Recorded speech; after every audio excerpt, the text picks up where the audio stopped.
Olá, boa tarde. Boa tarde. Jornal da Cultura, primeira edição dessa sexta-feira começa agora. Você vai ver os seguintes destaques.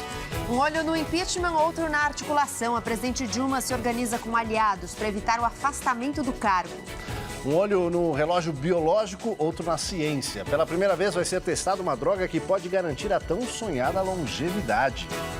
Os 30 são a nova idade para ter família, viu? Os brasileiros adiam o casamento e a maternidade para se dedicar mais tempo ao trabalho.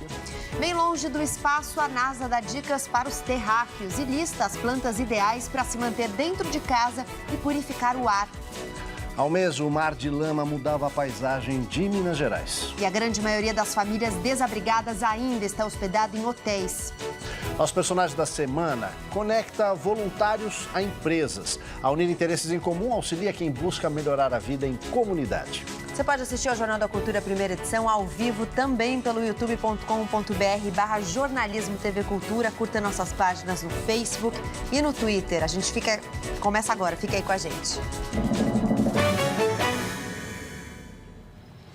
A taxa de fecundidade no Brasil caiu mais de 18% nos últimos 10 anos e está em 1,74 filho por mulher. Uma continha meio complicada, mas é uma proporção que os técnicos usam. A mais recente pesquisa feita pelo IBGE mostra também que os brasileiros estão adiando o casamento e o nascimento dos filhos para depois dos 30 anos de idade. Mudanças no mercado de trabalho e os avanços da medicina dão mais tempo aos casais para formarem uma família. Depois dos 30 anos, a vida da Thaís mudou. Primeiro veio o casamento, depois a pequena Luísa. Quando nós nos conhecemos, o meu marido me ajudou a abrir o meu próprio negócio, um estúdio de pilates. E a gente optou por investir nisso ao invés do casamento. Thaís faz parte de uma estatística que vem crescendo no país. Os brasileiros estão casando e tendo filhos mais tarde. Segundo o levantamento do IBGE, nas últimas 4 décadas, os homens adiaram os planos do matrimônio em 3 anos e elas em 4. Firmar-se na carreira, ter estabilidade econômica e até mesmo aproveitar a vida sem tantas responsabilidades são alguns motivos para o casamento passar a fazer parte dos planos dos trintões. Em relação à maternidade, a idade média das mulheres também aumentou na última década. O número de crianças nascidas de mães no grupo de 30 a 34 anos passou de 19,4% para 20%. E no grupo de 35 a 39 anos, subiu de 9% para 10%. Aquela mocinha preparada para casar e ter filhos de 18 aos 25, hoje em dia ainda está começando a faculdade, e depois pós-graduação, né? E depois especialização. Então, hoje, essa questão do relógio biológico, né, não assusta tanto porque é possível por meios artificiais, por reprodução e assistida e tal, que se tenha filho até mais tarde. E olha aí, o ano ainda não acabou, viu? O CAT tem quase 2.000 vagas de emprego disponíveis. A gente vai conversar agora com a repórter Lilian Coelho para saber quais são as principais delas. Boa tarde, Lilian. Olá, boa tarde, Aldo, boa tarde a todos. Olha, boa parte dessas vagas é para quem tem ensino fundamental e médio completo. São vagas para pedreiro, jardineiro, operador de ambulância e também de estacionamento.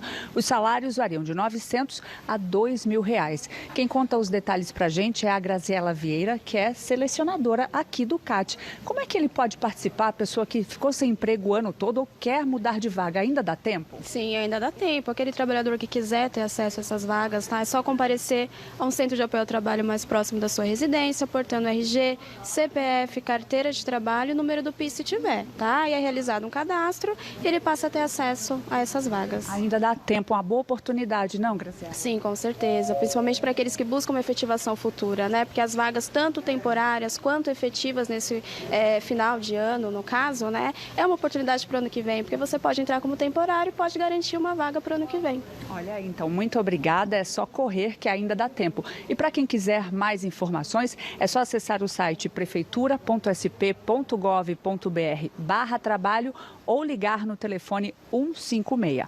Eu volto com vocês. Obrigado, Lilian. Mas a gente não quer só trabalho, quer também diversão, arte, né? A lei da meia entrada, que dá direito a estudantes, deficientes físicos e idosos a pagarem menos pela entrada em diversos eventos, mudou, viu? Quem explica é o repórter Luiz Esversuti. Boa tarde, Luiz. Oi, Aldo, boa tarde para você, boa tarde a todos. Olha, mudou muita coisa e essa nova regulamentação já passou a valer a partir desta última terça-feira. Eu vou citar aqui os 3 principais pontos que mudaram nessa questão da meia entrada. A primeira delas é que a partir de agora tem uma cota de 40% em cima desses ingressos que serão destinadas para a venda de meia entrada. Outra questão é que agora os beneficiários terão que comprar os ingressos com uma antecedência de 48 horas. Isso para eventos pequenos, cinema, por exemplo. Para eventos maiores, acima de 10 mil pessoas, essa antecedência terá que ser de até 72 horas.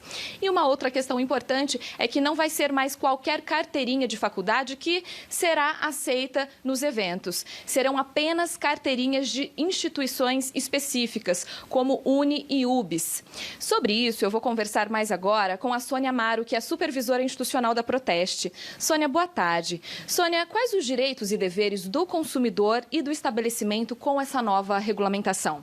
É importante que, hoje existe então essa mudança na lei, então é importante que os estabelecimentos não só cumpram, né, mas também informem o consumidor. Então tem que dar informação se eventualmente até já foi esgotado essa cota de 40%. E se não houver informação, o consumidor tem todo o direito de questionar isso junto aos organizadores e, consequentemente, procurar os órgãos de proteção ao consumidor para reclamar, até porque os estabelecimentos têm e devem ser fiscalizados para que haja o cumprimento da lei.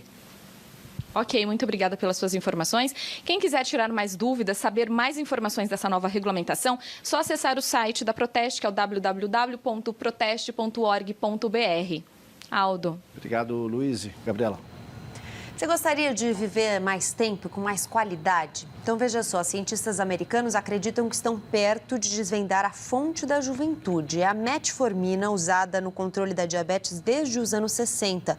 O estudo vai ser feito durante 5 anos, com mais de 3 mil pessoas com idades entre 65 e 79 anos. Os pesquisadores vão verificar se a droga é capaz de retardar doenças que aparecem com o passar dos anos, como hipertensão, diabetes, câncer, Alzheimer e doenças cardiovasculares. Já se sabe que o uso da metformina preserva funções como percepção, memória e linguagem por mais tempo, mas também causa efeitos colaterais, como emagrecimento, cólicas abdominais e diarreia. A cada ano que passa, a expectativa de vida do brasileiro aumenta.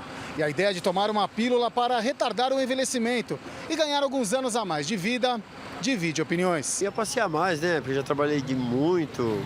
Descansar, né? Passear, conhecer lugares novos. Eu tenho 53 anos, eu acredito que eu vou viver até uns 70, tá ótimo. Não gostaria de viver mais, pra mim já tá bom. Ficar vivendo tantos anos assim, pra quê? Mais uns 10 anos tá bom demais. Para este clínico geral do Hospital das Clínicas de São Paulo, o segredo da longevidade é outro. A ideia de que você tenha um produto mágico, isso ainda não apareceu em termos de viver mais. Nada vai substituir hábitos saudáveis, dieta balanceada, exercícios físicos regulares que dão trabalho. E a NASA, a Agência Espacial dos Estados Unidos, fez uma lista das plantas mais indicadas para se ter em casa, com a função de purificar o ar.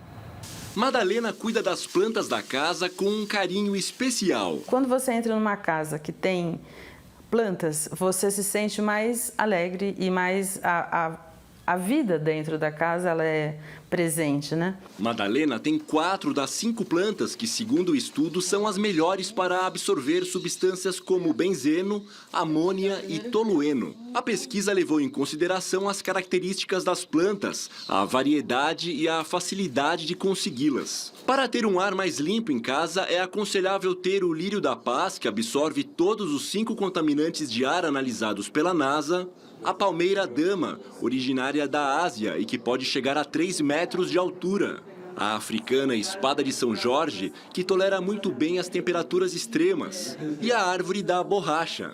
Essa é a jiboia, que é exemplo das outras espécies citadas na pesquisa. É uma planta bastante resistente que requer poucos cuidados. Uma característica comum a todas elas é a alta capacidade de absorção de poluentes. As plantas melhoram não só a qualidade do ar, a qualidade de vida das pessoas, mas também conectam as pessoas à natureza. Então ela tem esse grande valor. Defensor das espécies nativas, Ricardo faz apenas uma observação. As 5 plantas que foram indicadas na pesquisa são plantas estrangeiras. E a gente tem muitas plantas, muitas espécies de plantas equivalentes que fazem o mesmo tipo de trabalho. A gente tem as figueiras brasileiras, a figueira brava, que pode ser usada em vaso, o imbê, que tem uma folha em formato de coração muito decorativa, a gente tem a cabeludinha, que é a jabuticaba amarela, que é um arbusto que vai muito bem em vaso, e são plantas que são vendidas normalmente no comércio.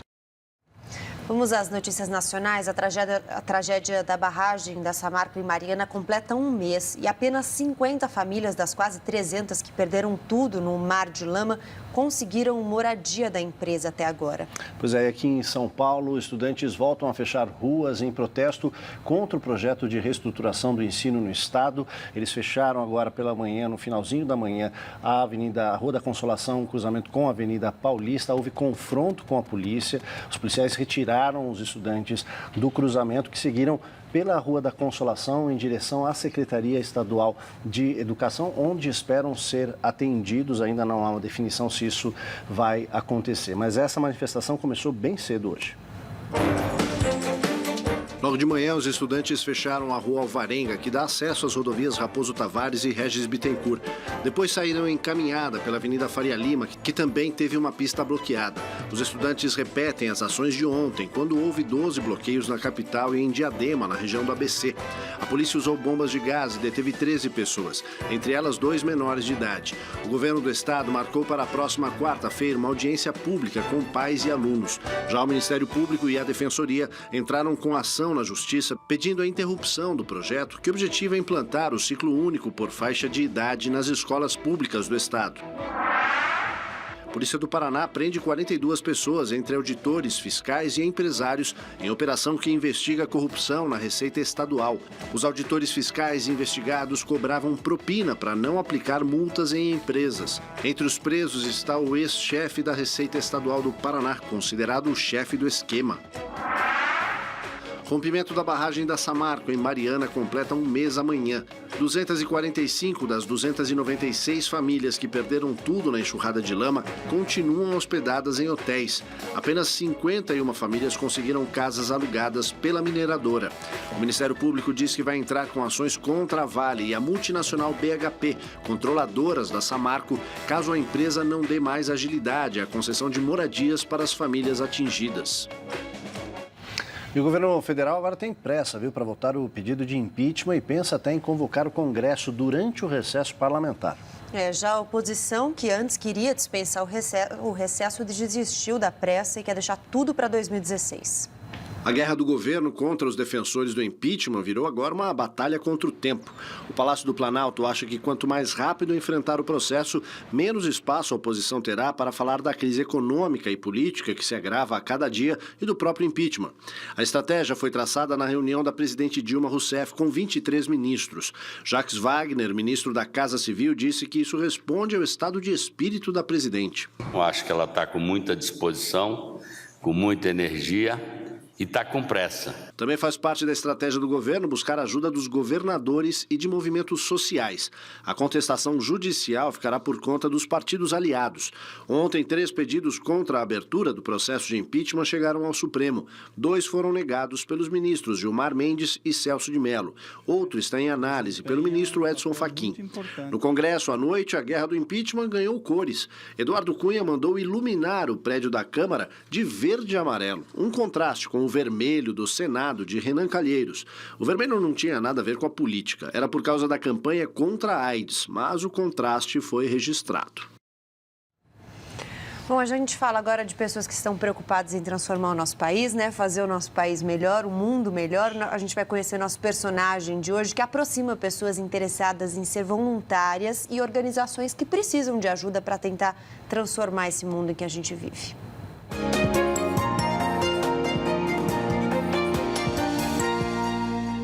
Meu nome é Bruno Tatarin Sepulcre, eu tenho 25 anos, sou de Curitiba. Vim para fazer faculdade de administração de empresas e nesse meio tempo acabou surgindo o Atados na minha vida e acabei ficando por aqui. O Atados é uma rede social que conecta pessoas que querem fazer trabalho voluntário com organizações sociais. A ideia surgiu da angústia de alguns amigos meus que trabalhavam, que estudavam comigo na minha faculdade, e um deles teve a ideia de fazer um site que conectasse essas duas pontas. Hoje o Atados está em 4 cidades, São Paulo, Curitiba, Brasília e Rio de Janeiro. São 400 organizações sociais, 40 mil pessoas e 30 empresas nessa rede.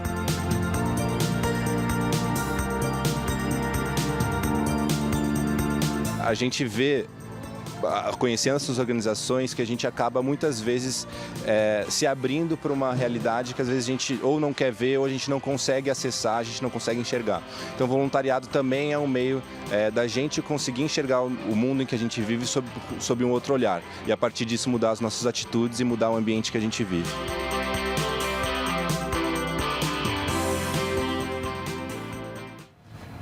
A seguir, Marco Polo Del Nero, denunciado nos Estados Unidos, pede licença da presidência da CBF. E mais na nossa receita da semana, um picadinho bem à brasileira. A gente volta já.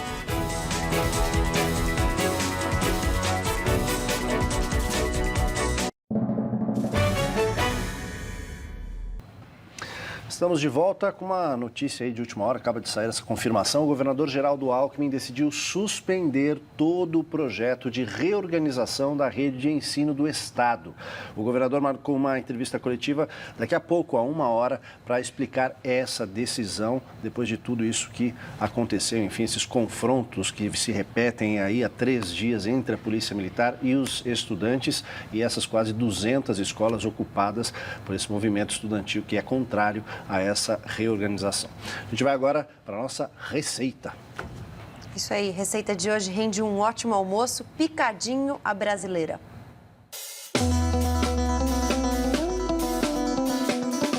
Para a receita, separe um bife de filé mignon cortado em cubos, uma colher de sopa de bacon cortado em cubinhos, meia banana da terra madura cortada em pedaços, uma xícara de farinha de mandioca grossa, uma xícara de creme de leite, 2 colheres de sopa de manteiga, uma colher de sopa de salsinha bem picada, meia colher de café de curry, de cominho e de coentro em pó, uma colher de sopa de azeite, um ovo caipira e sal a gosto.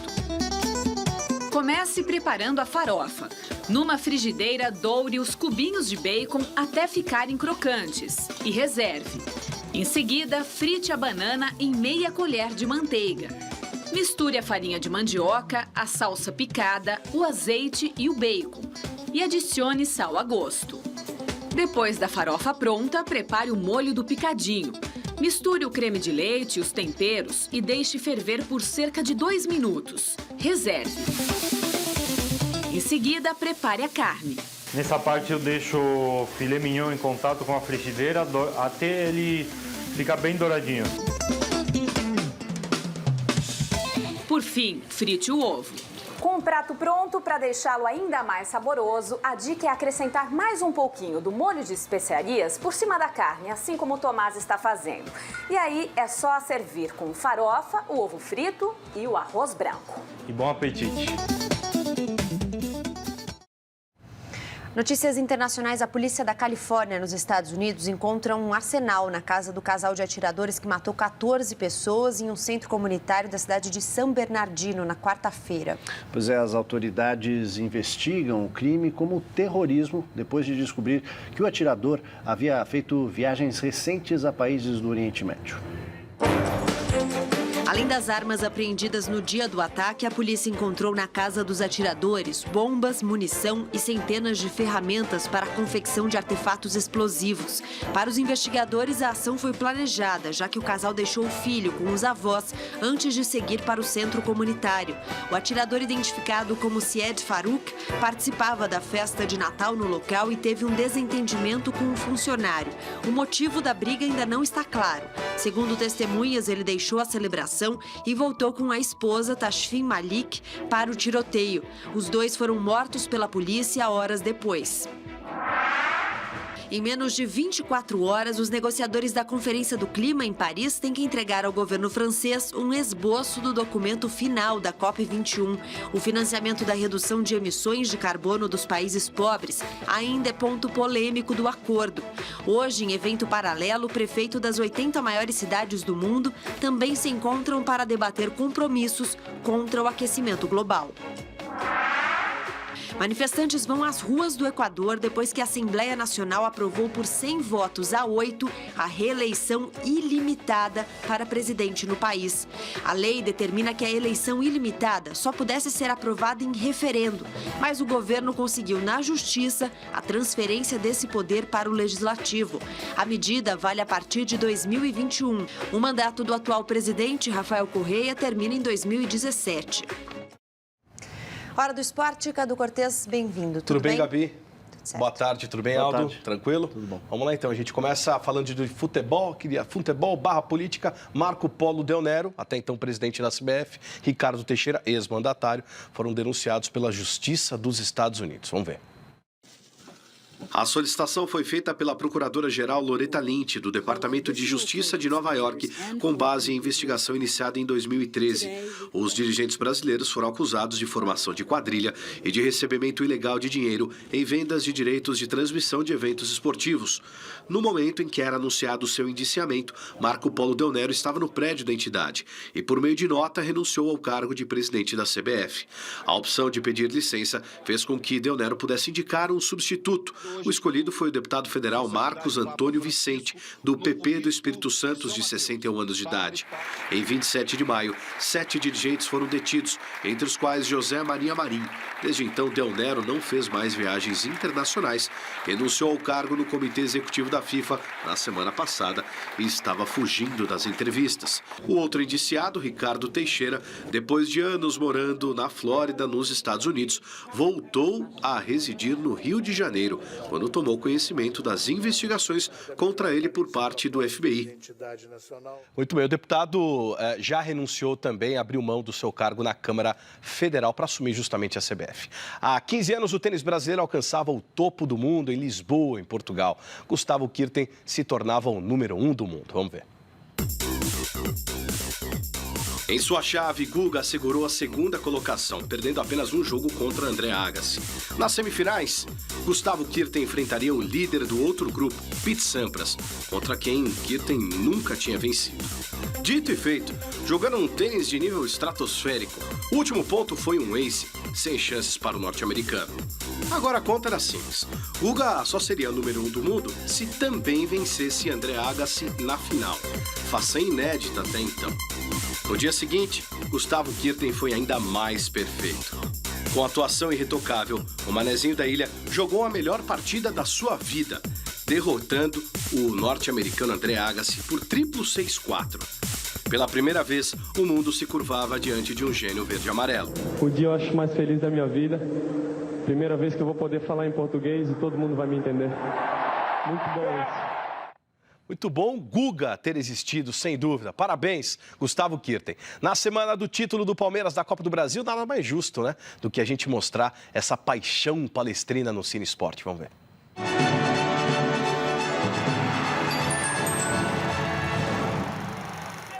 vou soltar a minha voz!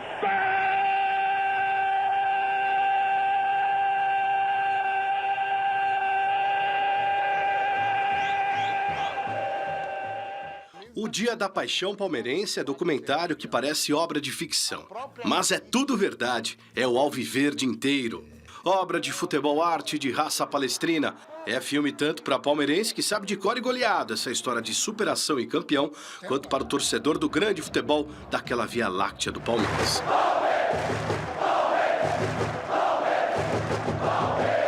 O longa-metragem alterna imagens de arquivos com entrevistas com ex-jogadores, jornalistas e loucos pelo clube. O Eterno Dia da Paixão Palmeirense, dirigido por Mauro Betti e Jaime Queiroz, conta a história do título paulista de 93, em cima do arquirrival Corinthians, e mostra como ele foi decisivo para abrir mais uma década de conquistas que transformou o Palmeiras no maior campeão do século XX.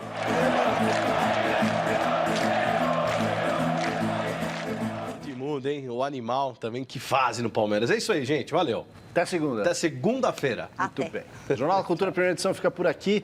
Na dica na faixa de hoje, para celebrar os 80 anos de Maurício de Souza, criador da Turma da Mônica, o Centro Cultural São Paulo apresenta até o próximo dia 15 uma exposição dedicada ao cartunista. Nela, os visitantes poderão conhecer o processo criativo, os primeiros esboços, roteiros da Mônica, Cebolinha e todos os personagens. O Centro Cultural abre de terça a sexta, das 10 da manhã às 8 da noite, fim de semana e feriado até às 6. A exposição é gratuita, vale a pena dar uma olhadinha. E aproveita para se inscrever também no fim de semana no nosso canal no YouTube. Além de assistir o Jornal da Cultura primeira edição ao vivo, você também tem acesso às reportagens, quadros, séries, tudo que já foi exibido aqui. E agora tem JC Debate, que hoje fala sobre o Dia Internacional do Voluntário. Uma boa tarde para você, bom fim de semana. Tchau.